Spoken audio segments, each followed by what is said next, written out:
तो until now हम सारा जो कंसेप्ट है करंट इलेक्ट्रिसिटी का उसे हम कंप्लीट कर चुके हैं and we are remaining with our very last topic the most important topic of this chapter it is Kirchhoff's rules. दो रूल्स आते हैं, किरचॉफ्स करंट रूल और किरचॉफ्स वोल्टेज रूल। इसे किरचॉफ्स रूल भी कहते हैं, किरचॉफ्स लॉ भी कहते हैं। तो करंट रूल क्या कहता है कि इनपुट करंट और आउटपुट करंट दोनों बराबर होते हैं। अब कैसे होते हैं डायग्राम में आपको मजीद एक्सप्लेन करता हूँ मैं। तो अगर ये दोनों बराबर होंगे तो जो समेशन ऑफ करंट है जो इनपुट और आउटपुट की, that is equal to zero. It is the manifestation of law of conservation of charge, क्योंकि करंट जो है it is nothing but flowing charge particles. Diagram में आप देख सकते हैं कि यहाँ पे एक नोड यानी एक जंक्शन है। अब इस नोड के इर्द गिर्द एक, दो और तीन I1, I2, I3 करंट्स अंदर आ रही हैं, जबकि नोड से अवे 5 और 4 जा रही हैं, यानी 4 और 5 जा रही हैं। तो हम यूनिट्स में जो इनकमिंग करंट्स होती हैं इनको पॉजिटिव, आउटगोइंग को नेगेटिव लेते हैं, तो इन सब का जो सम है दैट इज जीरो। ये किरचॉफ्स करंट रूल होता है। अब लॉजिकली देखें तो यहाँ पे भी चार्ज आ रहा है, इधर भी चार्ज पार्टिकल्स आ रहे हैं, यहाँ भी चार्ज पार्टिकल्स आ रहे हैं। तो यहाँ से जब जाएंगे तो चार्ज पार्टिकल रुकेंगे तो नहीं ना, तो यहाँ से जाएंगे वो भी सेम ही होंगे as equal to these three. तो इन दोनों का जो समेशन है पॉजिटिव और नेगेटिव का वो जीरो हो जाएगा, यानी input current equals to output current. So the current entering the node equals to the current leaving the node. Then comes Kirchhoff's voltage rule. अब करंट रूल में उसने कहा था summation of current is zero, और voltage rule में simple है कि summation of voltage is zero. It is the manifestation of law of conservation of energy, क्योंकि वोल्टेज जो है it is nothing but work done यानी एनर्जी पर यूनिट चार्ज। यहाँ पे आप लूप में देख सकते हैं कि ये इस डायरेक्शन में करंट अगर फ्लो कर रही है तो यहाँ पे जो ड्रॉप होगा, फिर यहाँ पे ड्रॉप होगा, फिर यहाँ होगा, फिर यहाँ होगा, तो सारे जो ड्रॉप का जो सम है it is equal to zero. तो किसी भी लूप के अंदर जो सम ऑफ ऑल वोल्टेजेस होते हैं it is equal to zero. अब इस केस में अगर हम हायर से लोअर पोटेंशियल पे जाएंगे तो जो ड्रॉप होगा it will be negative, negative sign use करेंगे, और लोअर से हायर पे जाएंगे तो पॉजिटिव होगा। सिमिलरली अगर करंट की डायरेक्शन में किसी रेजिस्टेंस को हम ट्रेवर्स करते हैं दैट विल बी नेगेटिव, और अगर इसके इस डायरेक्शन के अगेंस्ट अगर हम लेते हैं तो it will be positive. It is the simplest sign convention of the Kirchhoff's voltage rule यानी KVL. So the sum of all the voltage drops across the loop is equal to zero. अब AB में जो drop आ रहा है VAB plus BC में जो आ रहा है प्लस CD में जो आ रहा है एंड DA में जो आ रहा है, इन सब का सम जीरो है।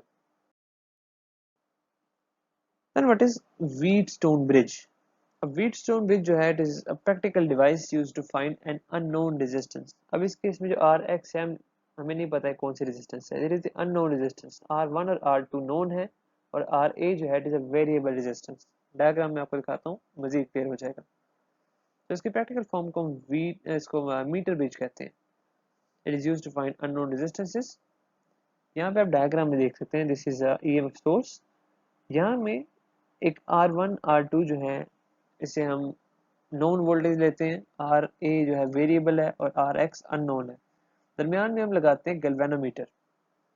अब इस केस में हम तब तक वेरिएबल रेजिस्टेंस को चेंज करते हैं जब तक नल इसकी वैल्यू आ जाती है, यानी deflection of galvanometer is zero. तो इस केस में क्या होता है कि जितनी यहाँ पे पोटेंशियल है वही यहाँ पे भी होगा, यानी इन दोनों का वोल्टेज ड्रॉप और इन दोनों का वोल्टेज ड्रॉप सेम हो जाएगा। सो R1 और R2 का जो रेशियो है it is the same as RA और RX का ratio.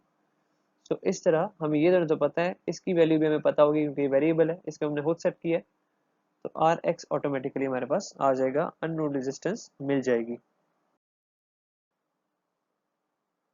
And what is potentiometer? It is a device used to find the unknown EMFs. It is also used to compare EMFs of different sources, यानी voltage अगर दो different batteries को है किया है तो हम उसको कंपेयर भी कर सकते हैं। It measures the internal resistance of a EMF supply and इसके अंदर जो हम वायर इस्तेमाल करते हैं उसे हम यूरिका वायर कहते हैं, वो वेरी हाई रेजिस्टेंस वायर होती है। यहाँ पे आप देख सकते हैं कि दिस इज EMF सोर्स, ये वेरिएबल रेजिस्टर है this A B it is the wire जिसे हम यूरिका वायर कहते हैं। यहाँ पे E is another EMF source, इन दोनों ईएमएफ को हम कंपेयर कर रहे हैं, या इन दोनों में से अगर एक नोन है तो दूसरी अननोन है, हम इसको फाइंड कर रहे हैं।